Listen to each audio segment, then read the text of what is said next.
তো আমাদের শিডের মুরগির যে একটা কমন সমস্যা হয় সেটা হচ্ছে আমাদের আমাশয় রোগ, রক্ত আমাশয়, তাই না? এই রক্ত আমাশয় মুরগির যখন হয় তখন কিন্তু ভয়াবহ অবস্থা হয়। ঠিক আছে? তো এই রক্ত আমাশয় কী কারণে হয় এবং এটার কিভাবে আমরা প্রতিরোধ করতে পারবো সে বিষয়ে আজকে আলাপ আলোচনা করব। তো আমাদের মুরগির রক্ত আমাশয় হওয়ার প্রধান কারণ কয়েকটা আছে। তার মধ্যে অন্যতম কারণ হচ্ছে আমাদের লিটার ম্যানেজমেন্ট, অর্থাৎ লিটার যদি কী থাকে, ড্যাম থাকে, ভেজা থাকে, সেখান থেকে কক্সি হওয়ার সম্ভাবনা অনেক গুণ বেশি থাকে। ঠিক আছে? তো আমাদের সেক্ষেত্রে কী করতে হবে, লিটার ম্যানেজমেন্টটা ভালো করে রাখতে হবে, তাহলে আমাদের কক্সি হওয়ার সম্ভাবনা কমে যাবে। অর্থাৎ লিটার ভেজা থাকলে, সেতে থাকলে তখন তো সমস্যা হওয়ার কথা, তাই না? আরেকটা কমন সমস্যা, আরেকটা সমস্যা হয়, সেটা হচ্ছে আমাদের ফিড চেঞ্জের সময়। দেখবেন যে আমাদের স্টার্টার ফিড থেকে আমরা যখনই গোড়ার ফিড যাব বা ফিড চেঞ্জ করব, ঠিক এই সময় আমাদের কি হয়, মুরগির বদ হজমের সমস্যা হয়। ঠিক আছে? এখান থেকে কক্সি বা রক্ত আমাশয় হওয়ার সম্ভাবনা বেশি থাকে। ঠিক আছে? তাহলে এ সময় যাতে কক্সি না হয় সেজন্য আমাদের কিছু ব্যবস্থা নিতে হবে। তো ফিড চেঞ্জের আগে থেকে আমাদের কি করতে হবে, হয়তো বা প্রোবায়োটিক ইউজ করতে হবে, তাই না? আরেকটা কী করতে হবে, ফিড একবারে চেঞ্জ না করে আস্তে আস্তে অল্প অল্প করে যদি আমরা মিক্সড করি, আগের ফিড এবং নতুন ফিড যেটা আছে সেটা অল্প পরিমাণে যদি মিক্সড করা হয়, আস্তে আস্তে খাওয়ানো হয়, অভ্যাস করানো হয়, তাহলে মুরগির এই সমস্যাটা হবে না, রক্ত আমাশয় আসার সম্ভাবনা কমে যাবে, তাই না?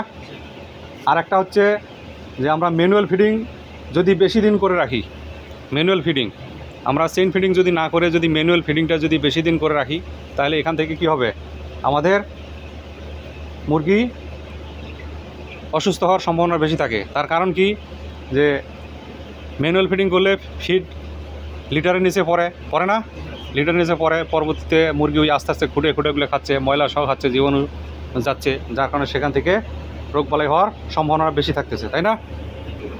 আবার শেডের যদি ভেন্টিলেশন ভালো না থাকে তাহলে কী হবে, লিটারের অবস্থা খারাপ হবে। লিটারের অবস্থা যদি খারাপ হয় সেক্ষেত্রে আমাদের এই কক্সি হওয়ার বা রক্ত আমাশয় হওয়ার সম্ভাবনা বেশি থাকতে পারে।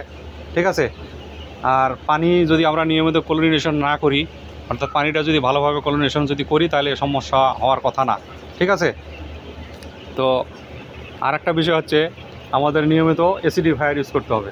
অ্যাসিডিফায়ার ইউজ করলে কী হবে, হ্যাঁ, তখন সমস্যা হওয়ার কথা না।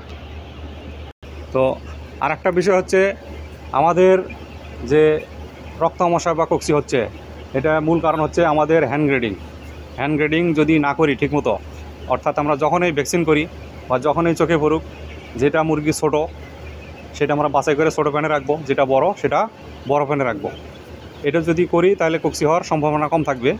আর যদি দেখা যাচ্ছে যে আমরা বড় মুরগির সাথে ছোটো মুরগি যদি মিক্সড থাকে, গ্রেডিং না করি, হ্যান্ড গ্রেডিং না করি বা গ্রেডিং না করি, তখন দেখা যাবে যে এই একসাথে থাকার কারণে যখন ফিডিং করার সময় একটা কমন জিনিস দেখা যায় যে সবগুলো একসঙ্গে খাইতে আসে না, কেউ ফিড খাচ্ছে, কেউ খাচ্ছে না। যেটার শক্তি বেশি থাকতেছে, বড় থাকতেছে, সেটা বেশি পরিমাণে খাচ্ছে, আর যেটা দুর্বল ছোট সেটা কিন্তু কম পরিমাণে খাচ্ছে। সে ছোটোই থাকতেছে, দুর্বল হচ্ছে, এবং বড়টা বড়ই হচ্ছে এবং শক্তিশালী হচ্ছে, যার কারণে এই ছোটোগুলো যে আছে, ছোটো মুরগিগুলো কী হচ্ছে, ক্যাট হয়ে যাচ্ছে, এবং সেখান থেকেই কিন্তু এই ছোটোগুলো থেকেই আগে সমস্যা হয়ে যাচ্ছে। তো এখন যেহেতু কক্সি বা রক্ত আমাশয় যদি হয়ে যায়, তাহলে আমাদের কিছু তো পদক্ষেপ নিতে হবে, তাই না? তো এখানে তো পদক্ষেপ নেওয়ার জন্য মূল হচ্ছে আমাদের কী মেডিসিন ব্যবহার করি।